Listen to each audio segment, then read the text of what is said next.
Thanks, listeners, for joining us. It is time for Elko Live today, and it is our monthly catch-up with Elko County School Superintendent C.J. Anderson joins us today. And C.J., always great to sit across from you, and we're both just wondering where the summer is going. Yeah, hello again, Lori. Always awesome to be here with you too. And yeah, ditto on it's. I feel like it was just yesterday I was saying, where did June go? And here we are, mid-July already. It goes by quickly for kids and adults alike. So we hope everybody listening is enjoying a great summer season. We know teachers are already sort of gearing back, some of them pivoting, thinking about what to do with classrooms and, looking forward to seeing students returning. But obviously a lot is going on. In fact, you're around for administration for the school district, and you're a part of the consortium of district superintendents that meet at least quarterly, right, CJ? Yeah, except during this month, during the month of July, the superintendents actually meet every month at a different location across the state. In fact, our next meeting will be here in Elko. All the superintendents and many members of leadership of Nevada Department of Education will all be coming to Elko for that meeting. So, but yeah, the month of July, because different superintendents have different lengths of contracts and vacation and that sort of thing, we skip July. But other than that, yeah, we meet every single month during the school year. So that brings us to our topic in that all of these superintendents together, and there are 17 and about as diverse as you can be as far as representing the districts from Clark County to Washoe to Elko County. Esmeralda and Eureka, all of them. Yep, we get together, and it's a pretty unique arrangement compared to almost every other state. Drawing on my experience from Texas, there's hundreds of school districts, and you mostly don't know each other, except unless you're in some sort of a leadership, or at least the school districts around you. And I've had opportunity to go to a few kind of national superintendent type things, and when they hear about the arrangement we have, where there's 17 of us plus the charter school authority, and we are all meeting together, united in our kind of approaches to legislation, to the Department of Education, it blows their minds that we're able to work together like that, and you're not kind of at each other's throats and competing necessarily, but we're all trying to build each other up and do the best for our students everywhere in the state of Nevada. So it's a really great, just a great setup. It's problematic in other ways, but you're good with the bad, but I really do appreciate and enjoy the group that we have leading our school districts across the state. They're all great people. C.J. Anderson is our Elko County School Superintendent, and among the issues that you're looking at right now as a group, that would be kind of pushing back against a Department of Education, the state board, if you will, and we can kind of explain how they fit into this role of supervision. They're wanting to define, in fact, I guess they've mandated, you can bring us up to speed, on start times, which, like the Humboldt County School District, they're still trying to decide their 4-day school week if they're going to go to that district-wide. And so they're really throwing a wrench in by determining that all schools in the state, middle and high schools, will have the same start time, CJ? Yeah, so it wouldn't necessarily mean the same start time, but they would. They're proposing something that says, you may not start earlier than 8 o'clock is what they're saying right now.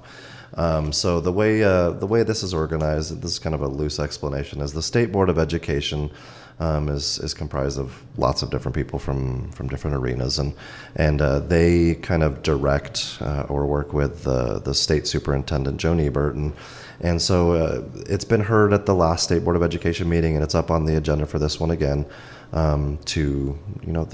They've done research and looked into studies, and I've seen some of these studies as well that specifically talk about how the minds of teenagers are best equipped to start at a later time. I've actually heard don't start before 9, but when you consider the length of the school day, especially now that we're moving into a 4-day model, with the school day having to be lengthened by about 45 minutes, take into consideration our transportation limitations with how many buses we have and how many drivers we have available to us. When you consider our winter months and how those can be sometimes, when you consider all of our athletic schedules and everything that goes into that, forcing a later start time on some people can be difficult and problematic, and in some cases, I hate to use the word impossibility, but for sure a hardship. and that's just our context. And I know from talking to the other superintendents around the state, they have a lot of similar concerns. And we always say everything is figure outable, but just because you can figure it out doesn't mean you should have to, because in the end, this boils down to what does the State Board of Education and or anyone else at the state level have to do with what time we start school in any location. That is very much, there are certain things that need to be dictated, I think, at a higher level for consistency's sake. But in the case of something like this, that absolutely belongs as a local decision.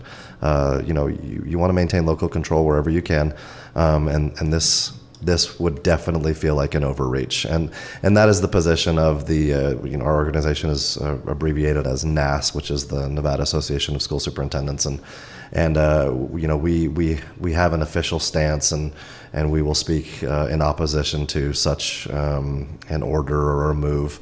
And we're also supported by another organization called NASB, which is the Nevada Association of School Boards, and they stand lockstep with us in this. Where let the local school boards and school districts and communities really determine what time they're going to start school. Even just here locally, Elko and Spring Creek have quite different start times, and to mandate that Spring Creek can't start before 8 o'clock would be a massive change for them, and definitely, like I said, cause some hardship. So we'll be fighting against it. And I've heard that there's different approaches they're looking at. As we know, sometimes in the state of Nevada, some things come before a board or before legislators, and when they're doing those things, they're thinking of Clark County in their mind. And then the rural counties kind of get drawn into it. And so I could see a scenario in which they kind of make some rules that apply to Clark or Clark and Washoe only, and not necessarily everybody else. But it's hard to know, and so you don't sit back and wait and hope it goes your way. So we're being pretty vocal about it, and we'll continue to do so, and just let them know what that represents for us and how difficult that could be, because the resources are not as abundant, and we're already having issues from various angles of that equation anyway. So to add any more to it would be pretty problematic for us. Would you say, CJ, that's going to be on the agenda when you meet in Elko? I'm assuming that meeting's coming up soon, or? I think this, I don't remember the dates, but I think the State Board of Education meeting is before our superintendent meeting. So we've been emailing and texting back and forth about it, and we'll get those official statements and public comment and that sort of thing in place for that, because we don't meet until the first week in August as a superintendent body again. So I don't remember the date of the next State Board of Ed meeting, but for some reason I thought it was in July. So, okay. Yeah. So, but it'll be coming right up. It's just something that's on your plate, something you're working on along with the 17 other school districts, 16 others.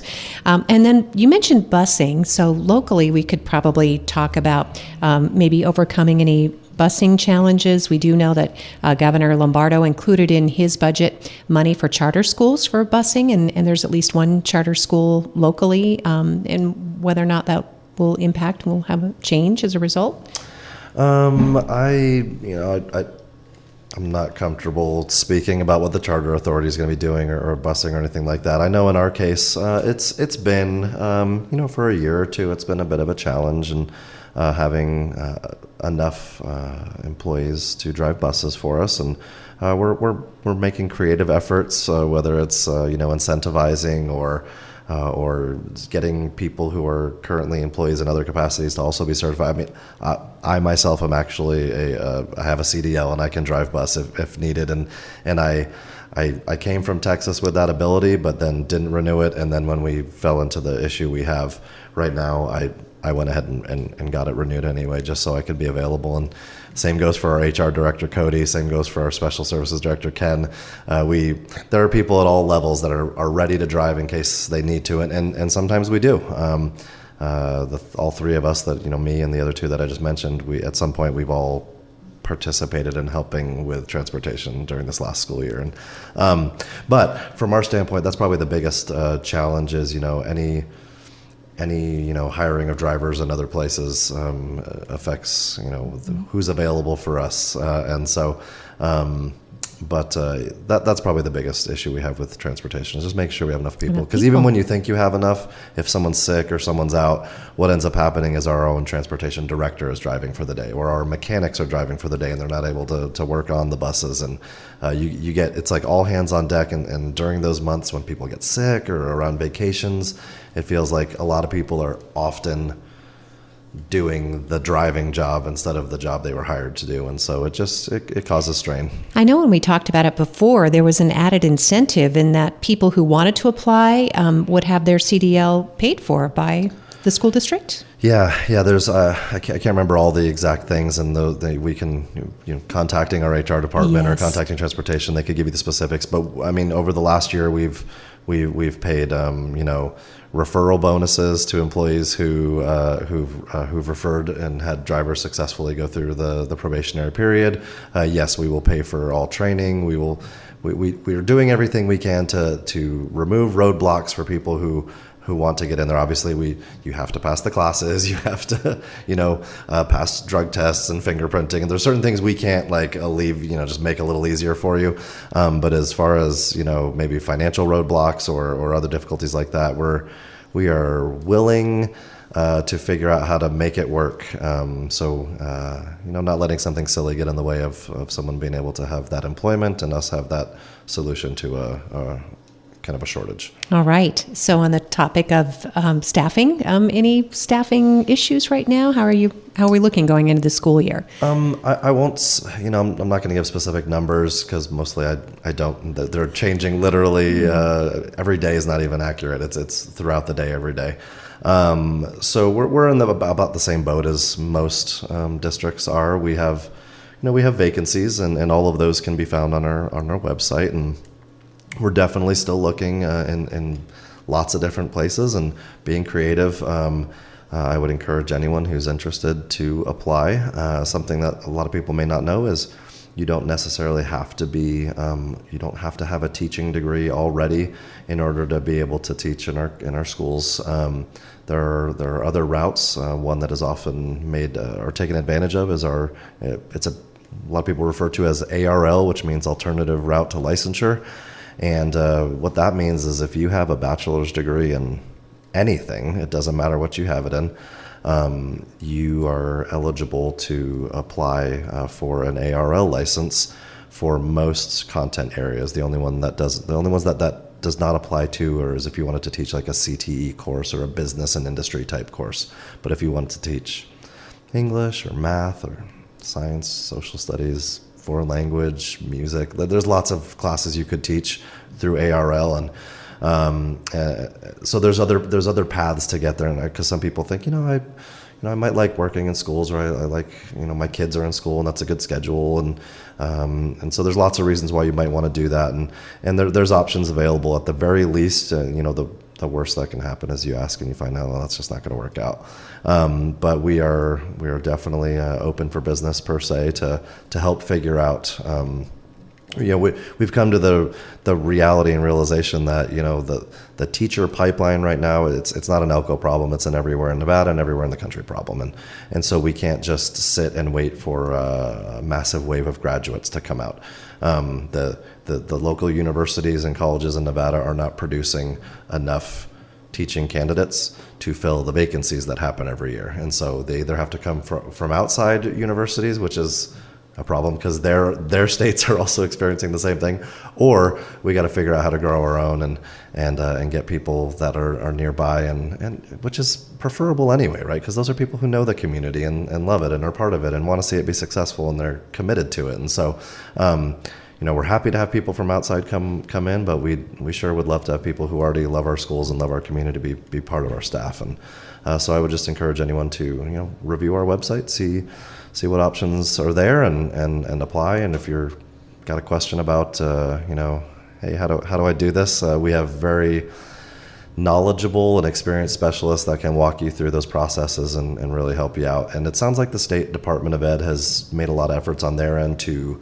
expedite those processes that maybe even as recently as when I came here 4 years ago, it was it's kind of a lengthy process. It was a months-long thing every time, guaranteed. Your application's not even going to get reviewed for 3-4 months, and it's nothing like that anymore. They get it going pretty quickly now, and they've made investments there. So, yeah, just apply, talk to us, and then as far as the vacancies go, the way that works, people are asking, well, what about the vacancies? What's going to happen if those never get filled? And inevitably, every year, positions don't get filled. Not by the, maybe the certified candidate that we're looking for, but our principals and our HR department are always making contingency plans for what happens in those scenarios. And usually what will happen is that'll be filled by a long-term sub or another option like that. And so our principals make those plans, but what we have to do, just from a, kind of an insider standpoint is, let's say I have an English teacher spot open, and, I don't think I'm going to find anyone. I'm still looking, but I've got this great person who I know is a wonderful long-term substitute. I have to let time go by until August 1st to try to find a certified candidate, but then if that doesn't work, I've got that person kind of just ready to go. And in the vast majority of our open positions, our principals already have plans like that ready to go. So when they come back in late July, early August, those principals will start making those final moves, and those people will be ready to go before the school year starts. We won't be scrambling necessarily last minute for most to any of those positions. Well, that's good to know. And again, it's a year-round process. Yep. And that brings us to enrollment. It might be early, but generally we have about 10,000 students throughout the district, a couple thousand employees, right? Yes. Yeah, it's about 1,100 employees and about 10,000 kids. Yep. And, so your questions about enrollment and going into, yeah. So right now enrollment is open for all of our schools, and all of our enrollment happens online. So you'll go to our website and you'll be redirected there. You could also contact the school site if you're having trouble finding that online, and they will help you figure that out. In fact, most of our schools have a kiosk of sorts where if, maybe the tech isn't working at home for you, or you're just confused, you'd prefer to have someone kind of walk you through it, you're more of an in-person kind of guy or gal, then you can head over to one of our campuses, and they'll help you get enrolled online. We also have variance request forms online that are available to be completed if a school has enough spots for kids for variances. That's an option. But yeah, that actually has been available since kind of back in the spring, and we'll continue to enroll kids all the time, even going into the school year. The enrollment platform is always running. Something that's pretty important to enrollment, and usually can be a bit of a stumbling block for people, is immunizations.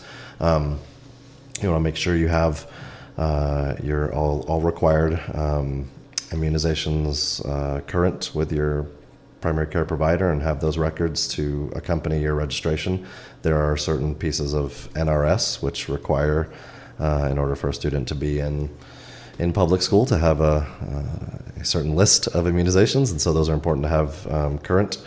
Nothing has changed really in that regard since last March, over about a year and a half ago now, with the addition of the second meningitis dose required prior to 12th grade entry. But all those requirements are located in the same place where you would do enrollment. It's all there as well. Couple kind of resources to direct people towards if they need any help with immunizations. Maybe you don't have a primary care provider, or you just want to make sure you have what you need. Sloth Hour Pediatrics holds their annual back to school immunization clinic on August 18th from 12 to 4. And that's just at their office in Elko, and insurance covers immunizations, and cost is only $20 for children who don't have insurance. So it's either very affordable as free, or $20 at most to get your immunizations. And then Nevada Health Centers, which is another community partner with the Elko County School District, is encouraging parents to beat the rush this summer and make an appointment, sooner than later for back to school vaccines, because as you can imagine, as we get to that, last week or so before school, everyone's going to be thinking, oh shoot, school's here, we don't have those immunizations up to date. So yeah, I guess one more thing about enrollment that's important, and I'm not going to try to dictate it off the top of my head, but just one of the assembly bills that passed this year and is effective immediately. We had kind of anticipated it might go into effect next year, but it went into effect immediately.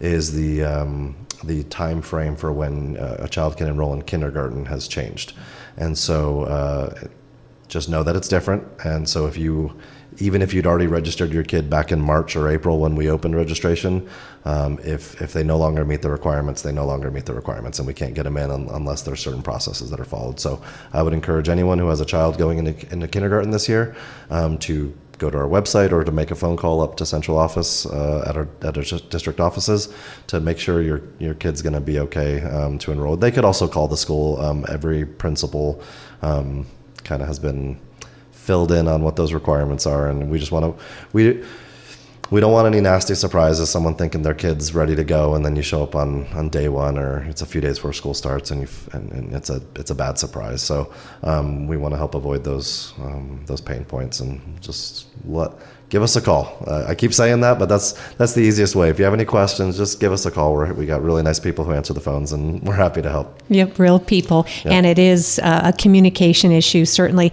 And I think this kindergarten requirement has to do with age, right? You have to be Correct. 5 when school starts. Right? So that's what's changed. Is it used to be when school starts, and now it's I believe August. Oh, they backed it up. First, they backed it up. Yeah. So okay, it could. So yeah, you could have been eligible before, and now it has to be 5 prior to. It's either August. I think it's August 1st. Oh boy. And it's complicated in that this year it's different than next year. But if you've done a pre-K program, then you can supersede one of those requirements. So it's a little convoluted. Like I think I said it right, but I'm always cautious to say it, because what if I use the wrong word, or someone misunderstood the way I said it. We have that information on our website. I think we've got some posts on social media about it, and then of course you can always call district office, and our director of elementary education, Candace Turner-Hugh, can talk you through any of the nuances of that new law. Oh, goodness. Well, yeah, don't be surprised, though. So do make that call in advance before you go to drop the kiddos off for kindergarten on the first day, if you do have someone who has a birth date that's close. Definitely. Certainly. We do know that summer school has been going on. There are extended opportunities for education throughout the school year, right? Yeah, actually, I don't think we're going to have really even a single day during the summer where there isn't some type of school happening. Almost as soon as graduation happened, our secondary schools went into what's called credit recovery summer school, and so that's where people who are credit deficient, or maybe just didn't finish a course in time and need a little extra time, they went straight into that to earn those credits so you can stay on track for graduation. And that's primarily your high school, and some rare cases some middle school kids, but mostly high school. So that happened immediately, and pretty soon thereafter we had like a summer school opportunity for some of our English language learners, so they don't experience as much of a summer slide from not receiving those services all summer. And then just a few days ago, we had our first day of what's called ESY, which is extended school year. And that is kind of similar to the English language learner one. This one's for students with IEPs who need, again, you don't want to have too long of a break with students who are receiving certain services. And so that school has been taking place. And then just about the time that ends, we will have our elementary summer school opportunities, and there are certain students who are invited to that. And again, it's almost like a little bit of a warm-up boot camp for before school starts. And all of those happen individually at every elementary campus, and they can give you more information from your individual site about what those dates are, the times, because they will vary a little bit from place to place. But yeah, people often, I get the question myself, a lot of teachers get the question like, oh man, how is it having summers off? And the reality is, at so many levels, there's lots of not taking the summer off. There's, at the central office level, there's lots of work that just goes on constantly. A lot of teachers who are teaching during the summer still, or who are doing professional development, continuing ed hours. Our people are constantly bettering themselves and preparing our schools for the next round. It's I think of I don't know why I got off on this tangent, but I think of in the movie Elf, if anyone has seen the movie Elf, and it's one of my favorite movies ever. But as soon as all the presents have been delivered, one of the lead elves goes, and now it's time to start getting ready for next Christmas, and they all yell yay, and they all start making toys again, right? And that's exactly what happens at our schools. As soon as the school year's over, we're getting ready for the start of school and get into the next school year. Well, in fact, we saw all of this, how important our schools are, our teachers, campuses, the whole network during the pandemic, because so much is provided. We're feeding students, we're providing social connections, social services to a lot of these students, making sure that they have what they need when their parents are away at work. We have been hearing in the national news, CJ, that childcare is a huge issue, not just locally, but statewide and nationwide. Yeah, and if it's affecting the nation, it's probably affecting us as well. And sometimes we're cushioned and protected from things, and other times we're just a microcosm of a larger issue. And whether it's now during the summer or going into next school year, we're doing things where we can to help alleviate some of those difficulties. For example, right now, I don't know if you knew, but we do have summer meals for kids 2 to 18 years old. So Communities in Schools is distributing a week's worth of breakfast and lunch meals every Wednesday now through August 16th at their office, which is on 346 7th Street in Elko. And then that's just, we partner with them. Communities in Schools is an amazing resource for us. We couldn't be happier with our relationship with them. That was one of those, sometimes legislative bills bother you. There was a bill that went through this year to provide lots of money to communities and schools all across the state, and so that was one we were happy about and we were willing to support, and so we really appreciate them. A lot of people have asked about meal services on Fridays as well, because as we move to a 4-day model, are we still going to be able to get meals on Fridays? And the district will be providing a meal supplemental program on Fridays, but only at select schools in each community, kind of similar to how we did it during COVID, when there were like locations that you could get to, but we make sure that kids in every community, all 7 of our distinct communities, have access to meals. We will not be able to provide transportation to get to the food. That's a little bit of a challenge for us, but yeah, they can get meals. However, it'll be slightly different because in the COVID time, we were trying to keep people away from each other, and people would just come drive through and pick up the meals. Well, it's going to be a little different on Fridays. They will go to the sites where the meals are being served, and then there'll be sit-down meals in the cafeteria, and we'll have, depending on what each site has planned for that day, they'll have enrichment activities for the students who are there eating. So they'll come in, and it'll be about a 30-ish minute lunch. So they'll have their food, and there'll be an enrichment to go with it, and that enrichment might be an educational video, it could be a lesson, it could be a presentation from Nevada Outdoor Schools, it could be anything really. It's whatever the local site decides to do. But we will, just so people know those locations, so Carlin Combined School, Jackpot Combined School, Owyhee, and Wells, all 4 of our combines will have meals served out of their cafeterias. Over in West Wendover at the elementary school, so all students in West Wendover, regardless of age, will go to West Wendover Elementary for meals on Fridays if they want them.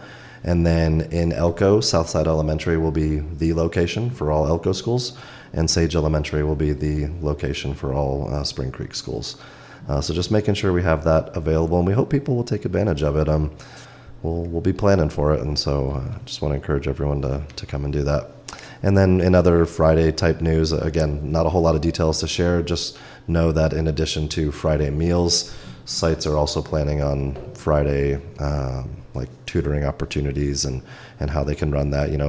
Resources are limited and how many hours we can do that and in what format we can do that, but it was one of the priorities. In fact, the meals on Fridays and these Friday kind of educational opportunities were priorities from the School Board of Trustees as when they made that decision to move to a 4-day model. They wanted to make sure those were still available to people who wanted to take advantage of them. And so we're working out those plans. And per usual, if you have a question about what's going to happen at Spring Creek Elementary, for example, your best resource there is going to be to make a phone call to Spring Creek Elementary, and they can tell you exactly what their plans are for Fridays. They love to share that news. Yep. And I guess finally, too, the school board did approve the contract for school resource officers. That's another important part of our school district community.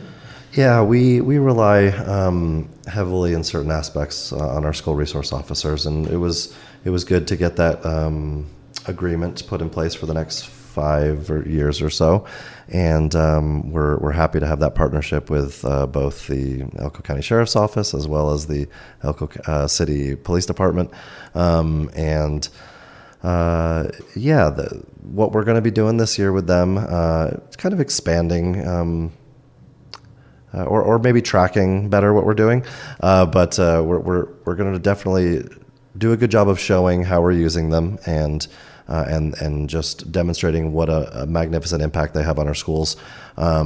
They help us anywhere from, obviously, for when there's criminal issues that happen, they definitely play a big part there. But our SROs are pretty essential when it comes to our physical safety, our mental wellness in our schools. They go to extensive training for how to help with students who experience mental illness or in suicide, attempts or postvention, things like that. They are pretty important to all of our schools and big supports. And so we're really glad to have that partnership renewed. And I think we may have one or two new faces that we might see as SROs going into this next school year. I think some of that's being sorted out still here, so I don't want to spoil anything or put my foot in my mouth. But you might have a couple new faces to introduce, and we'll have them report at board meetings on what types of classes they're doing, and really want to highlight the good things they're doing, because sometimes we see police officers as whatever you think of police officers as, and the reality is they are essential components to our schools, both from a safety perspective and just from an overall wellness perspective. So we really appreciate them. Thanks, CJ. I want to make sure we got to most of the topics you were hoping to today. I mean, what else is going on that we should mention as we're heading into August before you know it? I think we probably covered it all pretty well. We do have quite a busy board agenda for this coming Tuesday. I guess it's worth mentioning that as we've gone into this 23-24 year, our board meetings are no longer on the second and fourth Tuesdays of every month, but they are now going to be on the first and the third. In the month of July, we only have it on the third, but moving forward. So might throw people off a little bit, like, wait, that doesn't feel right. And you're probably right, it doesn't. It's going to be different, but we'll adjust quickly. But we have a meeting on the 18th, and it's going to be a big agenda because we didn't have a meeting on the 4th of July for very obvious reasons. And so it's an agenda with quite a few items. Some of those are policies. One that's kind of been in the news a little bit and been talked about and highlighted in our last two meetings is our establishment of policy JGG, which is it goes under the student welfare category, and it's a suicide prevention policy. And so had a lot of conversation about that at its first presentation. We had a lengthy presentation last meeting from Zero Suicides Elko and some partners of theirs, and had a lot of collaboration with their entity, as well as Michelle Sandoval, as well as some of our own mental wellness employees. And we have a policy that's been ironed out pretty well, I think, at this point, and it's ready to be brought before the board for action. So that's one that's going to kind of be highlighted a little bit, I think. And then we have quite a bit of asphalt work going on this summer because of all the damage from this crazy winter we had. And so that's going to be on there as well. Some good stuff on there, and but definitely worth mentioning that we're changing those times. And if you haven't seen yet, I'm not going to opine on the quality of the videos, but after our board meetings, because sometimes it's tough to sit through a 2-3 hour board meeting, I get it. But I am putting together board meeting recap videos, and we put those on social media, and I email them out to all the staff and encourage the staff to share with their friends and family. But if maybe a multi-hour board meeting is tough for you to make some time for, please do catch our board meeting recaps. It's a quick way to hear about news that's going on in our board meetings with a quick little synopsis and links to the agenda and attachments and that sort of thing, so you don't have to go hunting for it. But it's a nice little recap.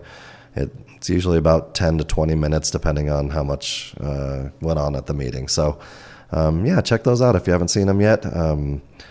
you can put a face to the voice that you're hearing right now if you haven't seen me before. But yeah, I do them myself just from my computer now, and it's a great way to stay in touch with what's going on in our schools. Yeah, you did a great job in June. Our superintendent actually opened that session by walking people through how to navigate the website, and that was really helpful for board docs and that kind of thing. So, yeah. Yeah, that's a great segue actually into maybe one more thing to say, and I don't want to say too much about it. In fact, Kayla, our communication specialist, might be like, "No, why'd you say that?" But so I did give a walkthrough of our website, which will be valid. I mean, it's not really valid anymore because we're actually changing our website. We've had a few kind of complaints or frustrations from some people recently because our website did change, and it is still in the process of changing. Totally going into a new web platform takes time, but you don't want to have nothing up either.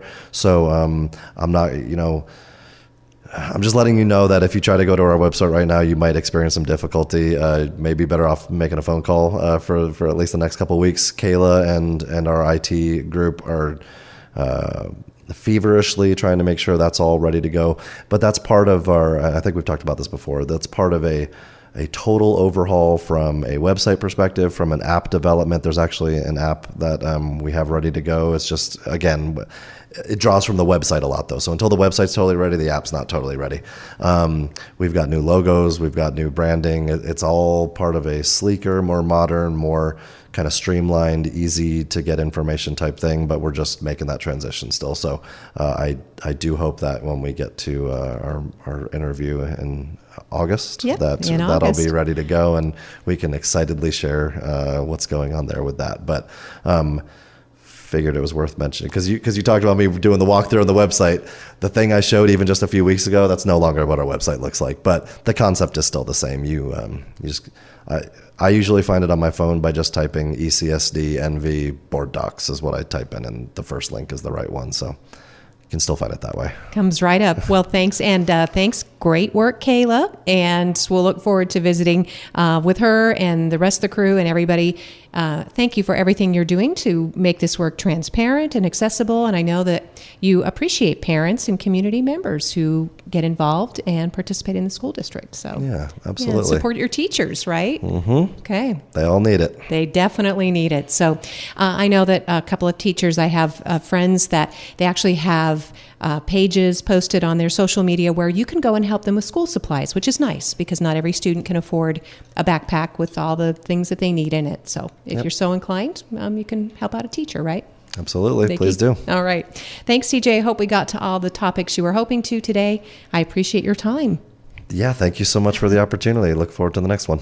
And thank you, listeners, for joining us for Elko Live today here on KELK.